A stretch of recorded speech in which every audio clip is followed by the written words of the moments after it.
Hello, Joe. I'm your physics teacher. Welcomes all of you and our channel Ready to Read in lecture number 7 of topic name motion in one day. ठीक, तो one dimensional motion में जो पिछला lecture हुआ था उसमें मैंने आपको एक्सेलरेशन के बारे में बताया था। एक्सेलरेशन क्या होता है। ठीक, अब आगे बढ़ते हैं, टॉपिक को आगे बढ़ाते हैं। ठीक, सीखते हैं आगे। यूनिफॉर्म मोशन क्या होता है। यूनिफॉर्म मोशन इन सब चीजों से आप 9th क्लास से परिचित होंगे। यूनिफॉर्म मोशन तो 9th क्लास वाला डेफिनेशन होता है if an object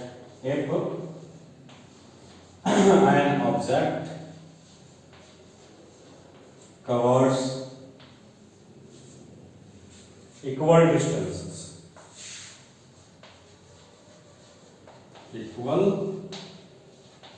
distances in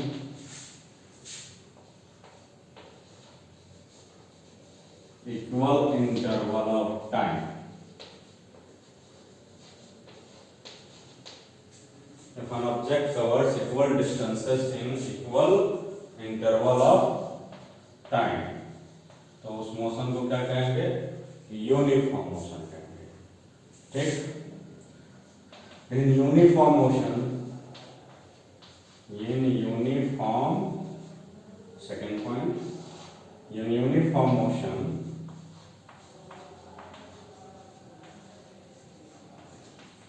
object moves with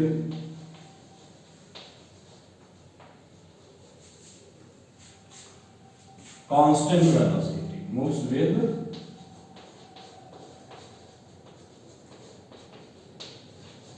constant velocity। Uniform motion में ऑब्जेक्ट की वेलोसिटी कांस्टेंट होगी। वेलोसिटी क्या होगा, कांस्टेंट होगा। Equal distance and equal interval of time तय करेगा। अगर किसी भी ऑब्जेक्ट की वेलोसिटी कांस्टेंट है तो फ्रॉम रिलेशन a बराबर dv बाई dt, यदि v कांस्टेंट हो, यदि v क्या हो, कांस्टेंट हो, v इक्वल टू कांस्टेंट, तो कांस्टेंट का डिफरेंशिएशन क्या होता है, तो जीरो, तो एक्सेलरेशन कितना होगा, जीरो। तो यूनिफॉर्म मोशन, तो यूनिफॉर्म मोशन किसे कहेंगे, तो एक ऑब्जेक्ट मोशन कर रहा हो, equal distance equal interval of time में तय करे। ठीक, अगर ऐसा हुआ तो उसकी वेलोसिटी कांस्टेंट होगी। वेलोसिटी वेक्टर कांस्टेंट होगा, मतलब ना ही वेलोसिटी का मैग्नीट्यूड चेंज होगा और ना ही वेलोसिटी का डायरेक्शन।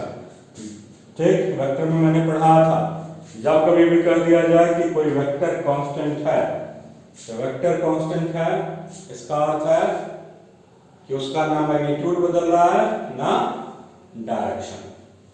और यदि वेलोसिटी कांस्टेंट होगा तो एक्सेलरेशन की वैल्यू क्या होगी, तो वेलोसिटी कांस्टेंट होगा तो एक्सेलरेशन की वैल्यू होगी जीरो।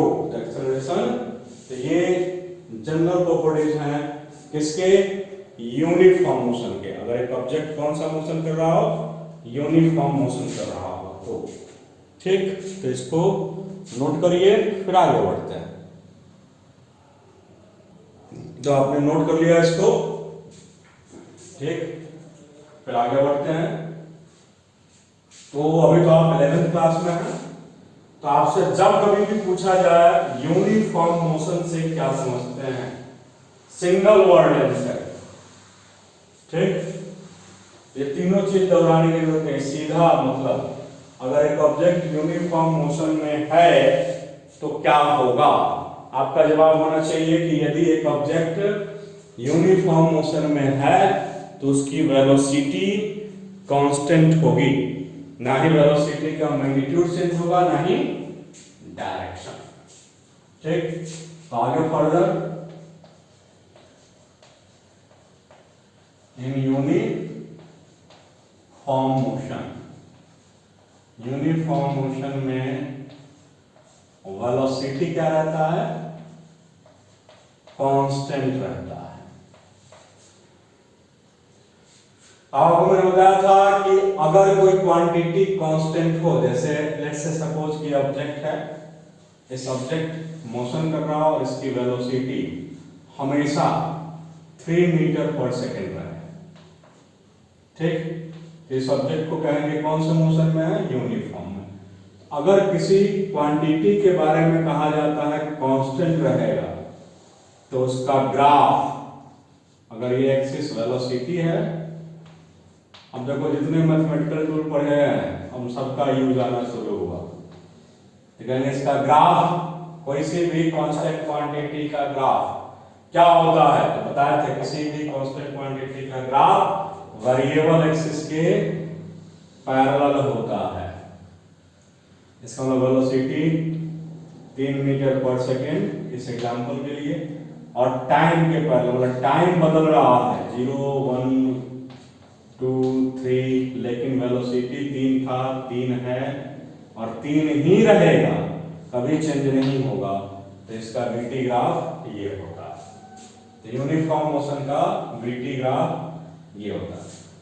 मान लेते हैं अगर ये ऑब्जेक्ट उल्टे डायरेक्शन में जा रहा होता, इस ऑब्जर्वर के लिए दूर जा रहा होता, तो इस वेलोसिटी को 1D मोशन में -3 लिखते हैं। माइनस साइन किसको शो करेगा, डायरेक्शन को। 1D में आई कैप जे कैप लिखने की जरूरत नहीं है, हम ऐसे समझ सकते हैं, फॉरवर्ड होगा तो पॉजिटिव, बैकवर्ड होगा तो निगेटिव, ऐसे भी काम कर सकते हैं। अपवर्ड जा रहा हो तो पॉजिटिव, डाउनवर्ड जा रहा हो तो निगेटिव। तो ये दो साइन कन्वेंशन लेकर के, एक प्लस और एक माइनस लेकर के हम सॉल्यूशन कर सकते हैं। तब इसका अगर ग्राफ बनाना हो तो ये है वेलोसिटी, ये है टाइम, तो ये वेलोसिटी -3 था, ऐसे बनेगा, होगा अभी भी टाइम के पैरेलल ही होगा। तो VT ग्राफ हमेशा टाइम एक्सिस के पैरेलल होगा। आ रही बात समझ में, ठीक, वेरी गुड। तो इसको क्या करिए, इसको भी नोट कर लीजिए फटाफट। चलिए, अब ये तो हुआ वेलोसिटी के बारे में। अब पढ़ते हैं पोजीशन का क्या होगा, तो जरा ध्यान से देखें। अगर ये राम, श्याम, मोहन, रोहन, सोहन, मैं या आप कोई भी हो, और इसके सामने ये ब्लॉक हो, यहां से x0 दूरी पे, जब समय कितना था t, इसको x0 पढ़ते हैं, x और नीचे 0 टाइप में साइन बनाते हैं, x0 नहीं x0, तो x0 दूरी पे था। अब अगर यहां से ये मान लें कि 4 मीटर पर सेकेंड से चलना शुरू करे, 1 सेकेंड में कितना दूरी तय करेगा, 4 मीटर, 2 सेकेंड में 8 मीटर, 3 सेकेंड में, तो 4 के 12, 4 3 जा 12, 4 सेकेंड में तो 4 4 जा 16। तो चलते चलते जब समय का मान t होगा तो आपसे कहा जाए t सेकेंड में कितना दूरी तय करेगा, तो t सेकेंड में ये जो दूरी तय करेगा ये 4 into t होगा, 4t। तो इस ऑब्जेक्ट का ये जो दूरी है फाइनल वो कितना है, तो initial plus 4t, x0 initial distance है। अब ध्यान से, ये x टाइम के कितने पावर पे डिपेंडेंट है, तो यहां पावर 1 है, ठीक, तो पावर 1 है, तो ये ग्राफ कैसा होगा, स्ट्रेट लाइन, ये है टाइम और ये हो गया x। याद करिए, तो ये ग्राफ में c की वैल्यू क्या होगी, तो c की वैल्यू x0, स्लोप की वैल्यू क्या होगी, तो स्लोप की वैल्यू 4 होगी। ठीक, तो इसका मतलब x0 से चलेगा और ये होगा, ये जो एंगल बनेगा इस एंगल की tan value delta x by delta t होगी, जिसको उसका स्लोप कहते हैं, और ये वैल्यू दिया गया है कितना है, 4 मीटर पर सेकेंड। तो ये पोजीशन टाइम ग्राफ होगा। कौन सा टाइम ग्राफ, xt ग्राफ। कौन से मोशन का, ठीक, यूनिफॉर्म मोशन का। यूनिफॉर्म मोशन का याद रखना है, पोजीशन टाइम ग्राफ क्या होता है, स्ट्रेट लाइन। यूनिफॉर्म मोशन का पोजीशन टाइम ग्राफ क्या होता है, स्ट्रेट लाइन। यूनिफॉर्म मोशन का position time graph straight line, parallel नहीं होता बल्कि स्ट्रेट लाइन झुका हुआ, इंक्लाइंड एंगल बना करके होगा। आ रही बात समझ में, ठीक, तो ये हो जाएगा आपका, ये यूनिफॉर्म मोशन का कौन सा ग्राफ होगा, पोजीशन टाइम ग्राफ। इसी को हम कुछ ऐसे कर लिख सकते हैं, xf माइनस x0। अगर ऐसा कर देते तो 4t आता, जिसको बोलते हैं डिस्प्लेसमेंट। क्या बोलते हैं, डिस्प्लेसमेंट बराबर 4t आता। तो डिस्प्लेसमेंट टाइम ग्राफ क्या होगा, तो ये भी स्ट्रेट लाइन होगा, लेकिन यहाँ पे 0 से स्टार्ट होगा, क्योंकि इस इक्वेशन में c की वैल्यू नहीं है। जो लोग इसको पढ़ रहे हैं, ठीक, जहां अगर कोई दिक्कत हो वापस जाएंगे ग्राफ में मैंने स्ट्रेट लाइन पढ़ाया है, तो उससे से स्ट्रेट लाइन वाला जो टॉपिक जो आपने नोट बनाया है उसमें चेक करेंगे। ठीक, अरे बात समझ में, तो ये डिस्प्लेसमेंट टाइम ग्राफ होगा और ये क्या होगा, पोजीशन टाइम ग्राफ। तो पोजीशन टाइम ग्राफ ऐसा इसलिए बना रहे हैं कि जब समय 0 था तो ये ऑब्जेक्ट आदमी से कितना दूर था, x0 आगे था। तो इसलिए ये ग्राफ में मेंशन है कि t की वैल्यू 0 रखेंगे तो x की वैल्यू क्या होगी, x0 होगी। इसका मतलब कि x0 डिस्टेंस आगे था, कब, जब समय हमने कितना लिया, 0 लिया। अरे बात समझ में, चलिए इसको नोट करिए दोनों को फटाफट। नोट करने के बाद फिर आगे बढ़ते हैं, बता दे इसको। चलिए और एग्जांपल्स ले लेते हैं।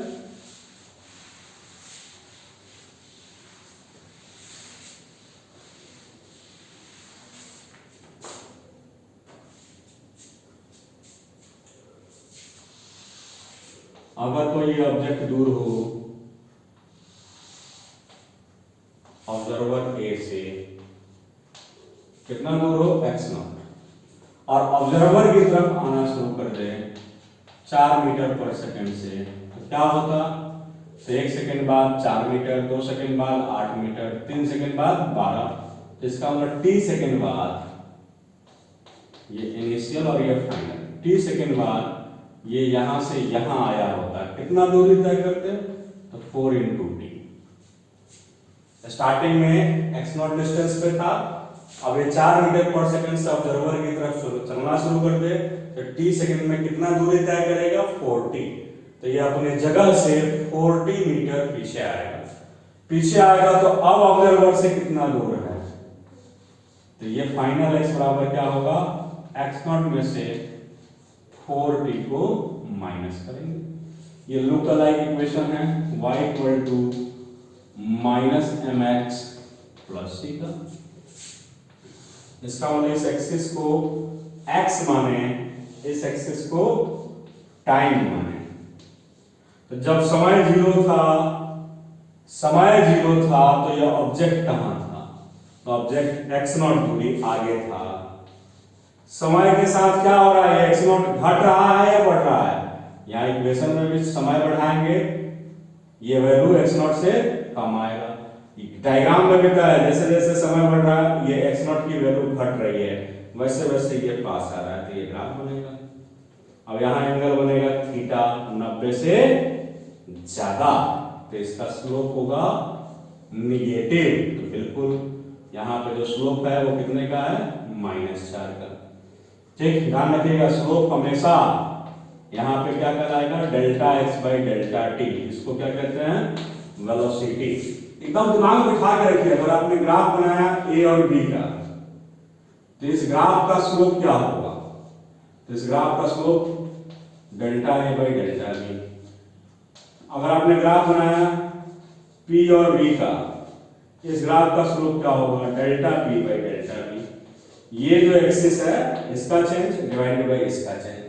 तो ये जरूरी नहीं है स्लोप मतलब डेल्टा वाई बटा डेल्टा एक्स, ऐसा जरूरी नहीं है। जो आपका ये वाला एक्सिस है इसको हम एक्स माने हैं और इसको क्या माने हैं, टी। इन्हीं दोनों के जो delta x by delta T आएगा वही स्लोप होगा, जिसका जैसा ग्राफ बनेगा वैसा लिखा जाएगा। हाँ, अभी अलग बात है कि delta x by delta T को हम क्या कहते हैं, वेलोसिटी कहते हैं।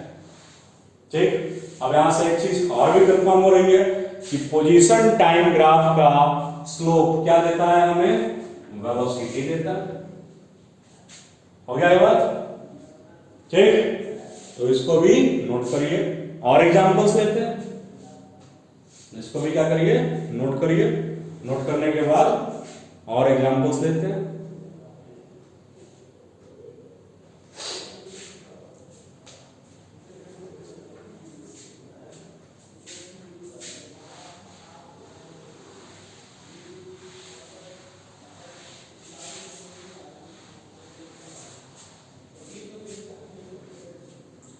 मान लो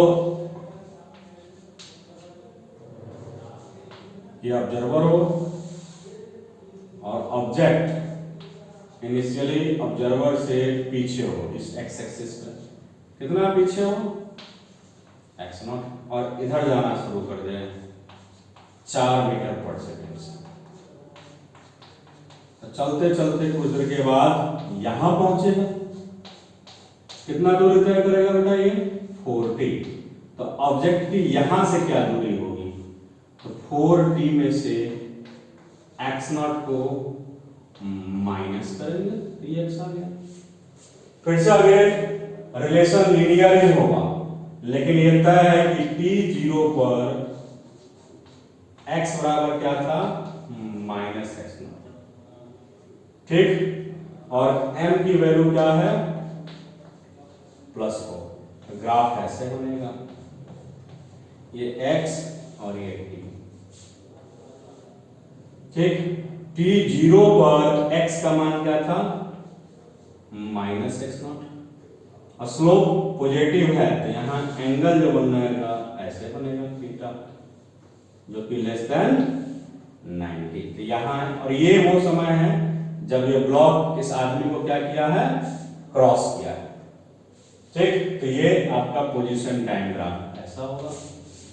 तो जैसा सिचुएशन दिया गया होगा वैसा ही उसका पोजीशन टाइम ग्राफ बनेगा, उसी को रीड करके। या कभी कभार ऐसे भी क्वेश्चन आएंगे, आगे चल के न्यूमेरिकल कराऊंगा कि ठीक ग्राफ दिया है उससे रीड करके हम सिचुएशन भी निकाल सकते हैं।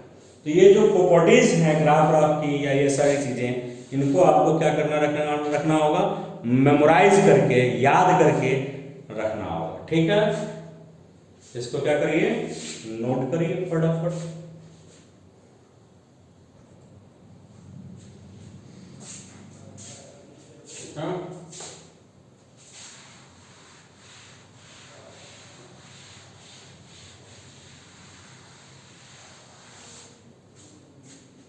नॉन यूनिफॉर्म मोशन में वेलोसिटी कांस्टेंट होता, एक्सेलरेशन क्या होगा, dv/dt। क्योंकि वेलोसिटी कांस्टेंट है तो 0। तो अगर कभी ये एक्सिस एक्सेलरेशन हो और ये एक्सिस टाइम हो, तो इसका ग्राफ ऐसे इसी टाइम वाले पे बनेगा। इसका अर्थ है कि जब समय 0 था तो a0, 1 सेकेंड होगा तब भी a0, 2 सेकेंड होगा तब भी a0, 3 सेकेंड होगा तब भी a0। ठीक, तो ये आपका हो गया यूनिफॉर्म मोशन का ग्राफ और यूनिफॉर्म मोशन का डिफिनेशन। और यूनिफॉर्म मोशन में ठीक एक ही फॉर्मूला है, एक ही फॉर्मूला जो है वो यही है कि x final minus x initial बराबर वेलोसिटी इनटू टाइम, यही फॉर्मूला है, इसी से सब कुछ होना। ठीक, अरे बात समझ में? चलिए इसको भी नोट करिए, फिर अब आगे बढ़ते हैं नॉन यूनिफॉर्म मोशन की तरफ।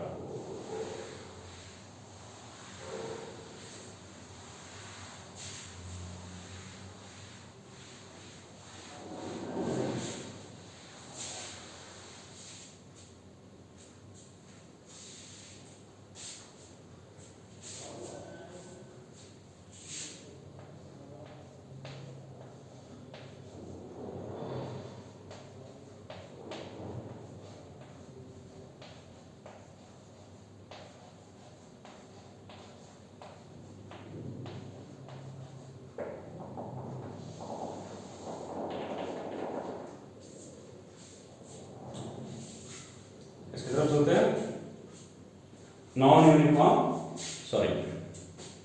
मोशन की तरफ, कि नॉन यूनिफॉर्म मोशन क्या होता है।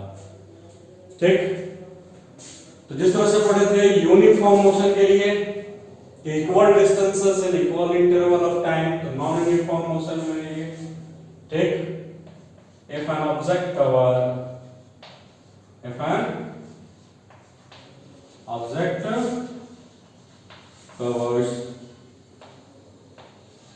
equal distances in unequal distance equal हो तो टाइम इंटरवल अनइक्वल हो, unequal time interval and vice versa, मतलब उल्टा, उल्टा मतलब कि यदि टाइम इक्वल हो तो डिस्टेंस डिफरेंट हो। फॉर एग्जांपल यदि एक ऑब्जेक्ट की इनिशियल वेलोसिटी 0 हो और उसमें एक्सेलरेशन हो, चलिए खैर बाद में भी देखेंगे। ठीक, बस ये समझ लें कि इक्वल डिस्टेंसेस नहीं कवर होगा इक्वल टाइम में।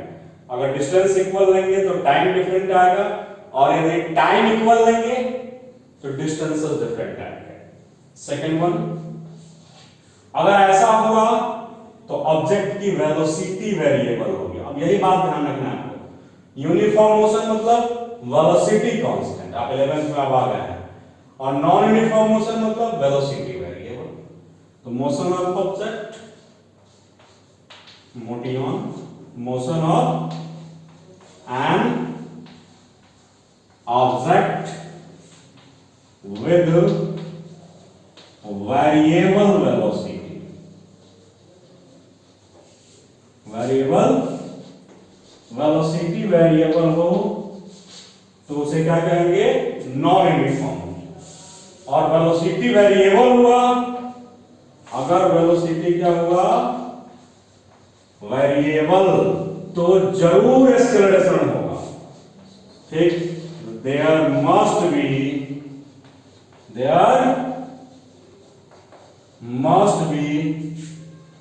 एक्सेलरेशन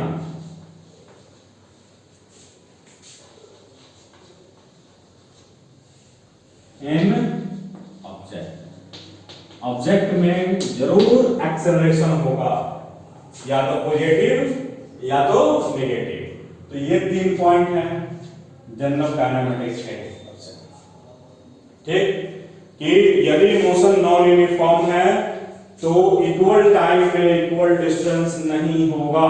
अगर टाइम इंटरवल इक्वल सेलेक्ट करेंगे तो डिस्टेंसेस अलग अलग आएंगे, और यदि डिस्टेंसेस इक्वल सेलेक्ट करेंगे तो उसको तय करने में, उसको कंप्लीट करने में लगा टाइम अलग अलग होगा। ठीक, अगर ऐसा है तो इसका मतलब जो ऑब्जेक्ट मोशन कर रहा है उसकी वेलोसिटी वेरिएबल होगी, वेलोसिटी वेक्टर बदल रहा है। और जब कभी वेलोसिटी वेरिएबल होगा तो जरूर क्या होगा, एक्सेलरेशन होगा वहां कहीं। ठीक, आगे बात समझ में चलिए। अब नॉन यूनिफॉर्म जो मोशन पढ़ते हैं उसमें सिंगल वर्ड क्या है? तो सिंगल वर्ड है velocity variable. Non uniform motion में वेलोसिटी वेरिएबल।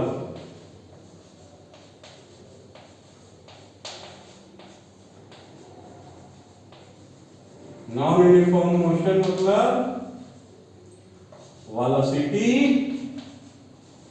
वेरिएबल।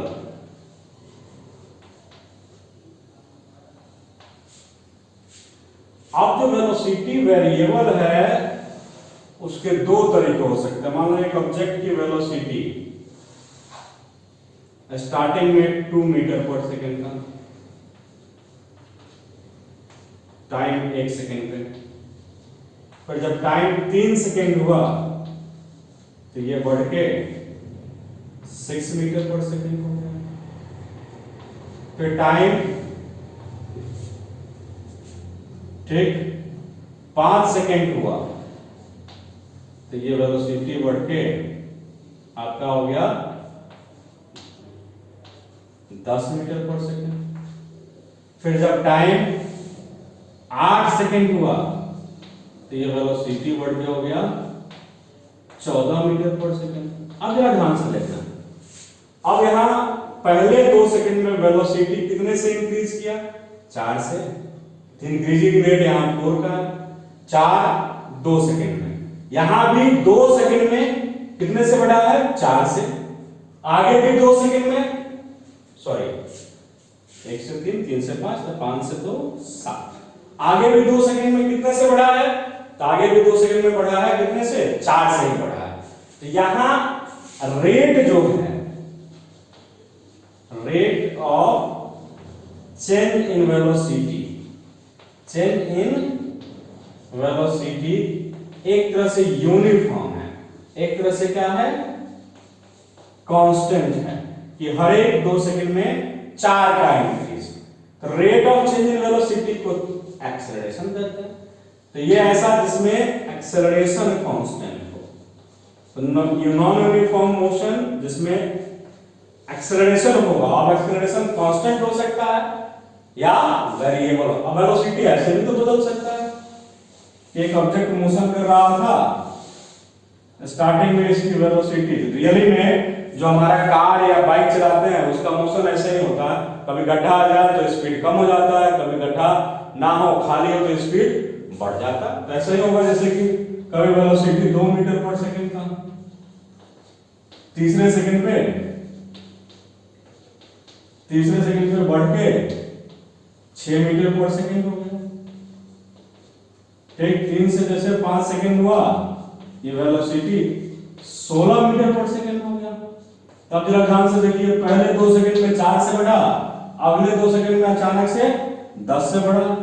सपोज करिए 7वें सेकंड पे ये वेलोसिटी अचानक से 1 मीटर पर सेकंड रह गया, तो घट गया। कितने से घट गया? 15 से। तो ये जो वेलोसिटी के घटने बढ़ने का पैटर्न है वो फिक्स नहीं है इस मोशन में। तो इस मोशन में फिक्स नहीं है, तो एक्सेलरेशन क्या होगा? वेरिएबल होगा। तो नॉन यूनिफॉर्म मोशन में एक्सेलरेशन होगा। अब एक्सेलरेशन कांस्टेंट हो सकता है या वेरिएबल हो सकता है। तो नॉन यूनिफॉर्म मोशन के 2 type, non uniform motion with constant acceleration और non uniform motion with variable acceleration. आगे बात समझ में? मोस्ट ऑफ पार्ट हमें इसका पढ़ना है, कांस्टेंट एक्सेलरेशन का, वेरिएबल एक्सेलरेशन का भी आ सकता है। तो स्टार्टिंग में हमें पहले इसी को पढ़ना है क्योंकि मैक्सिमम हम इसके बारे में पढ़ेंगे। जब एक्सेलरेशन वेरिएबल क्या होगा तो कैसे सॉल्यूशन करना है ये हम बाद में सीखेंगे, पहले इसको पढ़ने के बाद। तो नेक्स्ट लेक्चर में यही से स्टार्ट होगा कि यदि मोशन नॉन यूनिफॉर्म हो और एक्सेलरेशन कांस्टेंट हो, एक्सेलरेशन कांस्टेंट हो तो उसके मोशन का नेचर क्या होगा, ग्राफ क्या होगा, उसको सोल्व करने का फॉर्मूला क्या होगा, कैसा पोजीशन टाइम ग्राफ होता है, कैसा वेलोसिटी टाइम ग्राफ होता है, कैसा एक्सेलरेशन टाइम ग्राफ होता है। तो इन सब चीजों के बारे में पढ़ेंगे नेक्स्ट लेक्चर, लेक्चर नंबर 8 में। तब तक के लिए आप सभी लोगों का धन्यवाद।